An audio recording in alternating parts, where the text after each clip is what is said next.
미국 시장은 뭐 나스닥 중심으로 해서 기술주들을 통해서 잘 가고 있는 것 같은데 한편에서는 주가가 세게 한번 조정받을 수 있어 이런 얘기를 많이 하고 있잖아요. 네.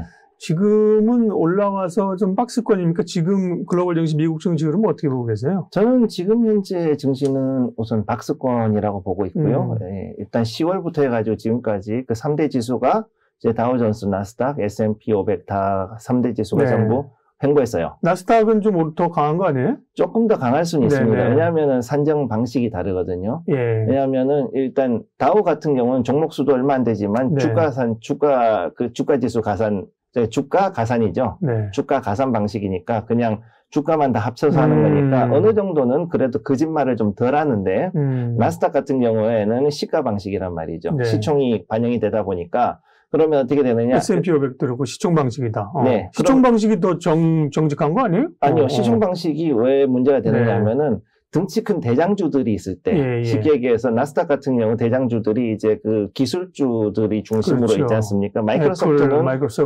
마이크로소프트는 뉴욕 증시에 있지만은 네네. 나스닥 같은 경우는 지금 현재 어떻게 되냐면은 네. 그 말씀하신 대로 이제 그 구글, 알파벳, 네. 그 다음에 또 애플 있잖아요. 애플 있고, 네. 애플, 알파벳, 그 다음에 이제 테슬라, 네, 아마존, 네. 뭐 이런 애들이 쫙 있지 않습니까? 그 다음에 테크, 그 통신주들, 네. 이런 것들이 쫙 깔려있고, 그 다음 반도체주들도 여기에 있다 보니까, 얘들이 이제 만약에 한번 준동을 했다 그러면은, 실제 움직임보다는 조금 더 과장돼서 움직이는 그런 경우가 있다는 거죠. 그래서 원래 나스닥이 이 뉴욕 증시 이후에 생겨났는데, 그때 네. 당시에 거래 활성화로 보이게끔 하기 위해서 시가 방식으로 해가지고 했기 때문에 이런 게 지금 나타나고 있는 거고요. 사실 그 지금까지 해가지고서는 상당히 많은 이 여러 가지 이 테크주들 있죠. 그 다음에 네. 성장주들, 이 나스닥에 있던 그 성장주들이 엄청난 유동성을 받고 굉장히 크게 성장을 했다가 이게 작년에 이게 엄청나게 빠졌지 않습니까? 그러니까 여기에 빠지고 나니까 그 다음에는 이제 여기에서 최근 3개월에는 그래도 조금은 저가 매수세가 좀 들어오는 양상은 보이고 있습니다만 그럼에도 불구하고 아직까지는 조금 조심스러운 그런 움직임을 보이고 있죠. 즉 일부는 들어왔다 나갔다 하는 것들이 좀 보이고 있고 그 다음에 어떤 것들은 그래도 저가에서 바닥을 잡고 서서히 이제 매집이 들어가고 있는 그런 부분, 그런 종목들도 지금 보이고 있으니까 그런 걸로 봤을 때는 이 3대 지수는 아직까지는 좀 최소한 3개월 정도는 좀 횡보라든가 상당히 바닥에서 좀 눈치를 보는 그런 상황이 되지 않을까. 저는 이후에는 그럼 하반기 흐름 어떻게 그러니까 하반기도 사실 미국도 조정을 한번 받는다는 시각도 조정받고 올라가는데 올라가는 업사이드를 그렇게 많이 안 보더라고요. S&P 500이 4,100선인데 네. 4,300번도 보든가 400번도 보든가 그렇게 올해 업사이드를 위로 많이 안 보던데요? 네, 전체적인 IB들이 2023년도에 나왔던 것들 다 보면은 그렇게 크게 보는 데가 없습니다. 네. 대부분 한 4,200 정도에서 다 보고 있고, 낮게 보면 3,900까지도 보는 사람들이 있거든요. 그래서 그럼 지금부터 올라도 먹을 게 없다는 얘기인데? 네, 사실은 지금은 그래서 이 상태에서 그냥 질질 끌 수밖에 없다라고 지금 보는 거죠. 네. 그래서 이 IB들 같은 경우는 전체 포트폴리오를 어떻게 짜고 있냐면 주식보다는 채권하고 그 다음에 이제 다른 쪽으로 해가지고서 대체 투자 이런 거. 예, 그 대체 투자 쪽으로 대안으로 이제 가고 있는 거죠. 그러다 보니까 그런 걸로 보면은 현재 주식이 그동안의 유동성을 가지고서 크게 일단은 성장을 하고 난 다음에 여기에 대해서 좀 쉬어가는 단계다라고 일단 그렇게 말씀드리고 싶습니다. 근데 이제 결국은 보면, 주가는 이제 이익의 함수 아닙니까? 네. 네. 사실 그전에는 주가가 이익의 함수가 아니었는데요. 미국도 그죠? 네. 지금 이제, 어느 이슈나 수급보다도 실적을 반영합니다. 지금 미국 기업들 실적 발표하는 거 지금까지 성적을 보면 대단히 안 좋을 걸로 봤는데 안 좋은 데도 있지만 뭐 나름 또 선방하는 데도 있고 이러면서요. 네. 실적 체크 좀 해주세요. 성적표가 어떤지. 네. 전체적으로 봤을 때 S&P 500 종목들 같은 경우는 크게 이제 둘로 쪼개지죠. 예. 경기 방어죠. 쉽게 얘기해가지고서는 우리가 이제 지금 현재 하고 있는 전통적인 배당주들 있지 않습니까? 그쪽은 굉장히 지금 그래도 어느 정도 실적을 잡고 있는데 주목할 거는 일단 리츠, 부동산 쪽. 네. 특히 이제 상업부동산이 지금까지는 좀 고전을 하다가 조금 이제 올라오는 모습 보여주고 있습니다. 네. 그런데 이제 여기에 지금 그 찬물을 끼얹는 부분이 하나 생겼는데 뭐냐면은 이 코로나로 인해 가지고 재택이 그동안 활성화가 됐잖아요. 그러다 보니까 이제 재택을 가지고서 사람들이 가다 보니 이 상업부동산 하는 사람들이 서서히 주거 쪽으로 이제 눈을 돌리기 시작했다는 거죠. 그래서 이제 맨하탄 같은 경우 오늘 이제 월스트리트 저널 기사 같은 거 보면은 이제 2월 15일이니까 오늘 그 기사 보면은 이때 그 전체적으로 이 지금까지 해가지고서는 상가로 아니면 사무실로 해가지고서 맨하탄에 그 세를 놨던 사람들이 네. 2년 동안 해가지고서는 거의 그 수입을 많이 못하고 오히려 이걸 가지고 담보를 잡고서는 돈을 썼단 말입니다. 그러니까 이렇게 할 바에는 돈을 차라리 은행에서 더 빌려가지고 있던 집을 리모델링을 하든가 아니면 요거를 싹 철거를 하고 새롭게 아주 멋있게 주거로 뭐 럭셔리 컨도로 바꿔가지고. 그러니까 이제 리츠는 주로 상업용 부동산 대상으로 하니까 리츠 업체들이 실적이 안 좋다. 예. 근데 상업용은 그런데 주거는 지금 이제 그동안 그 굉장히 그 안 좋았었어요. 근데 이제 주거 쪽에 리츠는 다시 올라가죠. 그런데 이게 무슨 얘기냐면은 주식 중에서 배당 잘 주는 종목에 사람들이 주목을 했다라는 거죠. 그러니까 그쪽으로 이제 가기 시작한 거고. 두 번째는 뭐냐면은 주가가 빠진 것은 지금 좋으니까 그러면 여기에 대해서 어떻게 할 것이냐, 좀 더 빠지는 걸 지켜보자라는 사람이 하나 있고, 그다음에 아니다, 지금부터 이제 서서히 매수를 해야 된다라고 주장하는 사람들이 있고, 이제 거기 둘이가 싸우고 있다. 지금 이렇게 보시면 되겠습니다. 전통 산업에는 내수 쪽은 나름 선방하고 있다고 들리는데 말씀하신 거 보면 테크주들 지금 실적 나온 건 어떻습니까? 지금 테크주들은 이제 두 가지를 해결을 해야 되는데 첫째는 이제 회사채입니다. 회사채가 이전에 그 회사채를 발행을 했는데 생각보다 그 많은 변동금리채를 발행을 한 거죠. 제로금리일 때는 문제가 없는데 이제 금리가 올라가면은 금리 우리가 이제 가계 주택담보대출뿐만 아니라 기업들도 이자 비용이나 이런 게 늘어나는군요. 네. 그래서 이전에는 레버리지론 하던 그런 그 파생들의 내용을 주로 보게 되면은 주식담보로 하는 그런 그 변동금리 사채를 만들든가 아니면은 어떤 그 자산담보로 해가지고서는 변동금리 회사채를 이제 발행을 한 거죠. 그러면 이게 제로금리로 계속 갈 거라고 생각했을 당시에는 이게 큰 문제가 없었어요, 사실은. 그랬는데 이게 갑자기 작년에 금리가 오르면서 금리가 제로금리를 깨고서는 지금 거의 이제 5% 근처를 이제 바라보고 있는 상황이 오니까 이게 굉장히 큰 부담으로 작용을 하는 거죠.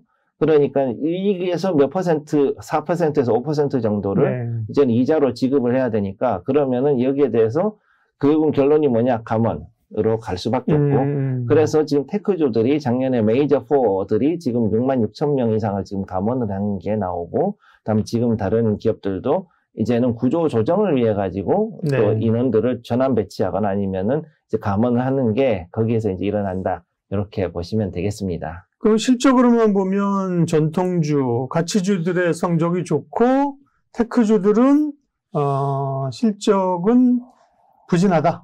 부진은 아닌데 예상을 이제 못 맞춘 예상치를 그만큼 넘지를 못하는 거죠. 왜냐하면은 지금까지 2년 동안은 항상 예상치를 넘는 실적을 발표를 했어요. 그랬고 거기에 맞춰가지고 주가는 기대했다는 듯이 쫙쫙 올라갔었단 말이죠. 그렇게 올라갔잖아요. 그리고 은행주들도 역시 마찬가지였고.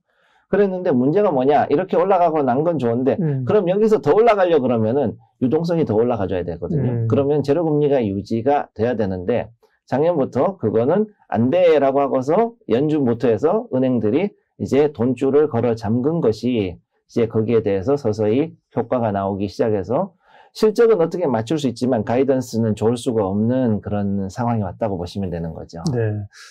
근데 뭐 실적 좋은 거는 아까 뭐 내수나 전통주인데 사실 주가 오르는 것들은 최근에 물론 전에 많이 빠지긴 했지만 테슬라나 뭐 엔비디아나 빅테크 관련주들 주가는 또 되게 좋거든요. 올해 지금 보면 미국도 그렇고 우리도 그렇고 성장주냐 가치주냐 어디에 더 기회가 있을 거냐 이렇게 여쭤본다면. 네, 지금 현재 봤을 때는 반반인데 지금 우선은 아직까지는 경기 방어주가 하단을 지지해주고 있다고 보시면 돼요. 주가의 하단을 지지해주고 있고, 그 다음에 이런 가운데서 그동안에 주가가 빠졌던 그 종목들에 대해 가지고 저가 매수세들이 조금씩은 들어오고 있습니다.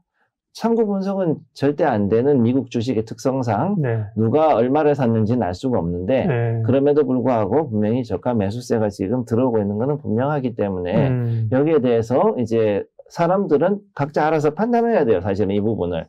그래서 미국 주식이 우리나라 주식하고는 다르게 굉장히 어려운 게 뭐냐면은 우리나라 같은 경우는 어느 창구에서 어느 누가 얼마 들어왔는지가 우리 이제 매일매일 투자 나왔으니까. 주체별 수급을 매일 보여주죠. 근데 예. 미국은 안 보여준다면서요? 없습니다. 이거 우리가 더 정보가 투명하네. 네, 그래서 깜깜이기 때문에 네. 그래서 이게 지금 굉장히 어려운 거죠. 그런 수급상으로 볼 땐 그렇구나. 우리는 기관들이 쫙 산다. 네. 외국인도 같이 산다. 이런 짱끌이 보잖아요. 근데 네.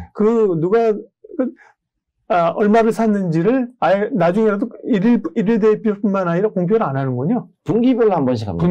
분기별로 해봐야 뭐 별 의미 없지. 그러니까 분기에 발표하고 나면 이미 이 사람들은 단기로든 뭐 장기로든 해가지고서는 레버리지 잔뜩 끌어다가 사놓고서는 이익 보고서는 이미 뭐 팔았다든가 아니면 공매도로 해가지고서 이미 잔뜩 팔고 났다가 다시 이제 하락한 거 가지고서 수익 챙기고 이런 게 이미 나중에 드러나지 지금은 볼 수가 없어요. 그래서 약간 질문 또 다른 얘기 듣다가 눈 좀 잊어버렸는데 올해 보면 성장주에 더 기회가 있냐 가치주에 기회가 있냐.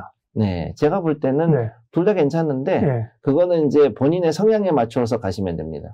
저는 이 부분에 대해서 미국 주식은 지금 종목만 8,800개가 넘어가잖아요. 그러니까 그 중에서 그러면 자기가 좋아하는 스타일이 있을 거예요. 그러면은 나는 단타가 좋아요. 그러면은 단기로 해가지고서는 오를 수 있는 것들 뭐 이런 거를 찾아가지고 가시면 되고 그 다음에 S&P 500에서 뭘 하고 싶다. 거기서 뭐 크게 올라가는 걸 찾는다 그러신다면은 거기는 그렇게 크게 막 올라가는 종목들이 그렇게 많지는 않거든요. 물론 테크주들이 뭐 올라갈 때 뭐 20% 이상 올라가거나 아니면 뭐 때로는 물론 이제 상하한가가 없으니까 위로 올라가면 엄청나게 올라갈 수도 있지만은 일반적으로 봤을 때 제가 본 것 중에서 그래도 미국 주식은 어느 정도 대략 한 8%에서 10% 정도 올라가면 되게 많이 올라가는 거고요. 대형주가.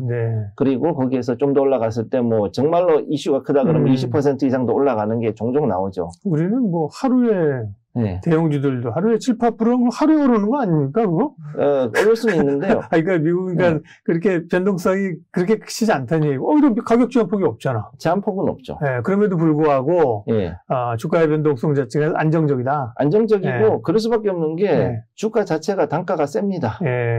그러니까 우리가 생각할 때 우리는 지금 보통 한 500원, 1000원 밑에 있는 동전주라 부르는 것들부터 해가지고, 위에 있는 것들까지 다 있는데, 얘네들은 평균을 해보면 제가 지금까지 해가지고 봤을 때는 보통 한 200불 이상이거든요. 적당한 것들이. 즉, 한 주가 20만 원이 넘어가는 애들이 4만 원, 5만 원 정도 되는 종목들이 굉장히 태반이다 보니까 그럼 이거에 대해서 투자를 하는 게 생각보다 쉽지는 않다는 거죠. 그런데 그런 애들이 7%, 8%씩 팍팍팍팍 뛰어오르거나 심지어는 뭐 10% 이상씩 뛰어오르면은 수익금이 나오는 만드는 비율이 엄청난 거죠. 그러면 이제 대체적으로는 지금 박스권이라고 그러셨는데, 그럼 박스권을 벗어나려면 어떤 조건들이 해결돼야 되는지, 아니면 올해는 그걸 벗어나기 어려운 건지, 서학개미들도, 비중을 좀 줄여야 되는 건가요? 지금 여기서 각자가 어떤 부분을 이제 노리고 갔느냐에 따라 다른데, 사실 이제 분기별로 배당 주는 회사도 종목도 있고, 그 다음에 매월 배당을 주는 그런 리츠 같은 것도 있을 수도 있고. 그런 상품도 있더라고요. 그 다음에 이제 1년에 한 번씩 배당이 나오는 것들, 즉, 배당을 노리는 거라면은 배당주로 가시는 게 좋고. 왜냐면은 이 미국 내에서도 미국 시민들이 미국 주식을 투자를 한다. 그러면 여기에 대해 가지고서는 우리나라는 부부는 별산이지만 미국은 합산제로 되거든요. 부부가 이렇게 투자를 했을 때. 그러니까 이런 부분 가지고 했을 때는 오히려 미국 사람들이 우리나라보다 세금을 더 많이 냅니다. 그런 거니까, 그러니까 이게 시가가 올라가려고 그러면 최소 2배에서 2배 반 혹은 3배 이상 종목이 그렇게 이 가치가 확 뛰어 올라야지만, 그래야지만 그만큼 이익을 볼 수가 있는 거죠. 그러니까 이 부분에 대한 것들도 충분히 생각을 하고 그러고 투자를 진행을 하셔야 됩니다. 그러니까 많은 분들이 이제 국내 증시에 지쳐가지고 그렇죠. 해외 증시 갔는데 이게 뭐 지난번에 원자재 관련된 건 과세한다고 그러고 그죠? 뭐 테슬라 같은 것도 변동성 엄청 흔들어대고 그죠? 괴롭네, 해외 투자도. 아니, 머스크 사장님, 우리 모 사장님은 맨날 이상한 얘기 해가지고서는 그냥 주가 또 쭉 빠지고. 뭐 좀 한다 싶으면, 야, 나 팔았다. 그리고서 또 막 팔고. 아주 그냥 고생 많이 하셨죠. 우리 투자자님들이. 그럼 지금은 해외 투자를 필수적으로 하긴 해야 돼요? 아니면, 올해는 해외보다는 국내가 나아요? 둘 다 비슷하다고 보는데요. 네. 일단 익숙한 걸로 해가지고선 하시려 그러면 그래도 우리나라 국내장, 저는 코스피는 굉장히 그래도 희망이 있고 네. 좋은 시장이라고 생각을 하고 있습니다. 개인적으로. 그리고 국내장을 제가 이제 이게 립 서비스를 하는 게 아니고요. 네. 실제로 전 세계적으로 봤을 때 이제는 정말로 그 제대로 그 가치를 가치를 인정받고 정말로 다시 이제 떠오를 수 있는 그 주식 시장이 어디냐 그러면은 한국이다. 한국이 거의 유일하다고 우리하고 인도하고 이제 베트남하고 몇 군데 있는데 네. 그 중에서 가장 그 유력한 데가 우리나라라고 저는 보고 있습니다. 네.